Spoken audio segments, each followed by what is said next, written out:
Did you know there is a spiritual weapon in the Bible that can be even more powerful than prayer alone? It's a key that can break chains, silence demonic forces, and unlock God's supernatural power in your life.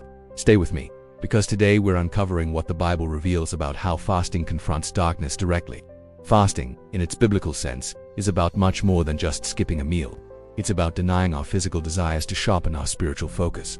It's a way of seeking God with an intensity that says, "God, I need you more than I need food." This act of devotion enhances our spiritual authority in ways many believers have yet to discover.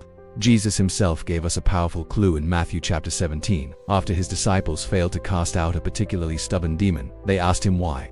His answer is startling. He said, "Howbeit, this kind goeth not out but by prayer and fasting." This wasn't just a casual suggestion. Jesus revealed a spiritual principle. Some demonic strongholds are so entrenched they only respond to the combined power of prayer and fasting.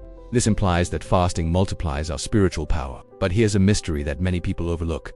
Why does fasting grant us authority over demons when prayer alone might not be enough? To understand this, we need to look back at the history of fasting in the Bible. Throughout the Old Testament, we see God's people turn to fasting in times of crisis and desperation. Moses fasted for 40 days and 40 nights on Mount Sinai before receiving the 10 Commandments. David fasted and wept, pleading with God during a family crisis. And Queen Esther called for a nationwide 3-day fast before she risked her life to save her people from annihilation. In each case, fasting wasn't just about going hungry. It was about intensifying their spiritual clarity and strengthening their power in the spiritual realm. Fasting prepared them for the battle ahead. Then, we have the ultimate example, Jesus Christ. In Matthew chapter 4, right before he began his public ministry, Jesus was led into the wilderness to fast for 40 days. It was during this intense period of physical denial and spiritual focus that Satan came to tempt him. But because Jesus was strengthened by fasting, he powerfully resisted every demonic suggestion and emerged victorious, ready to launch his world-changing ministry. The key insight here is that fasting strengthens our spiritual resistance. Demons recognize the authority that comes from a believer who is fully submitted to God, and fasting is a profound expression of that submission. And here's a shocking truth. Some demons will simply not release their grip without it. They will hold on, they will resist, they will mock half-hearted efforts. But when a believer combines fervent prayer with sincere fasting, something changes in the spiritual atmosphere. Mark's gospel echoes this truth. In chapter 9, when telling the same story of the disciples' failure, Jesus says, "This kind can come out by nothing, but by prayer and fasting." Notice the emphasis, by nothing. It's not one or the other. Certain strongholds require both disciplines working together. Fasting humbles our fleshly pride and magnifies God's power through us. It's in this place of humility and total dependence on God that true spiritual authority is unlocked. We align ourselves with God's will, and his power flows through us to accomplish what we could never do on our own. So, what are the spiritual mechanics at play here? How does this actually work? When we intentionally deny our physical appetites, we are simultaneously weakening the influence of the flesh, which is often a gateway for demonic influence, and intensifying our focus on God. Our spiritual senses become sharper. We gain greater discernment to recognize the enemy's schemes. Our prayers for deliverance become more potent and targeted. The prophet Isaiah, in chapter 58, beautifully describes the kind of fast that pleases God. It's not just about abstaining from food, but about breaking the chains of injustice, freeing the oppressed, and caring for the poor. God calls this kind of fasting a powerful tool for justice and deliverance. It combines physical denial with spiritual obedience. This is a critical truth. Biblical fasting is never just about what you not doing. It's about what you are doing in the spirit. You are actively engaging in spiritual warfare on a higher level. Demonic strongholds aren't just myths from ancient times. They can influence individuals, families, cities, and even entire nations. And as Jesus pointed out, some of these strongholds are incredibly resistant to prayer alone. Think of a deep-seated addiction, a generational pattern of anger or poverty, or a spirit of division in a church or community. Fasting acts like a spiritual battering ram, shifting the authority from the demonic power to the believer and weakening the enemy's resistance. We see this principle in action throughout Scripture.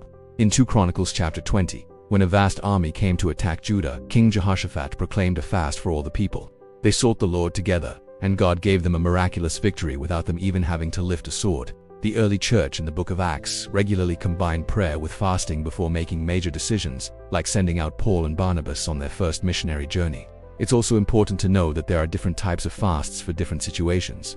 There's the absolute fast, like Moses did, with no food or water. This is extremely rare and should only be done under specific divine guidance. There's the partial fast, like Daniel practiced, where he avoided certain foods. And there's the corporate fast, where a group of believers fasts together, like Esther and the Jews did. Each type can be strategically applied for spiritual warfare and deliverance. And here's a powerful secret. Fasting has the power to break generational curses and long-standing strongholds that the enemy has established over families. It is a profound act of humility and total dependence on God. When we fast, we are essentially saying, God, I can't do this on my own. I am completely reliant on your power. And demons, who are the embodiment of pride, flee in the presence of true God-given authority. That's why so many spiritual breakthroughs in the Bible are directly tied to periods of fasting. So how can you apply this in your own life? First, prepare spiritually.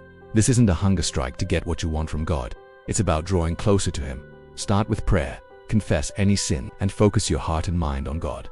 Second, set a clear duration, whether it's one meal, one day, or longer, depending on what you feel led to do. Third, and most importantly, combine your fast with intentional prayer and reading the Bible. Finally, watch and expect a spiritual breakthrough, just like Jehoshaphat, who prayed, "We do not know what to do, but our eyes are on you." Your fast is a declaration of your dependence on God, and here is a truth that should make the enemy tremble. Demons know when God's people are fasting. They recognize the shift in the spiritual atmosphere. They fear the believer who is willing to pay the price to deny the flesh and to fully align with the power of God. Just look at the case studies from Scripture. Daniel's fast unlocked angelic revelation that had been held back by a demonic prince. Esther's fast led to the deliverance of an entire nation. Jesus' fast empowered him to defeat Satan himself.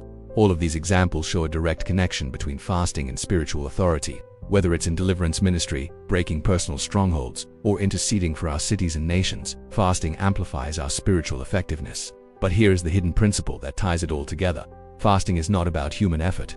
It's not about earning a favor from God. It's about surrendering our strength and aligning with His infinite power against the forces of darkness. It's a declaration of dependence that unleashes wisdom, discernment, and boldness. When we combine fasting and prayer, we begin to see the results that Scripture promises.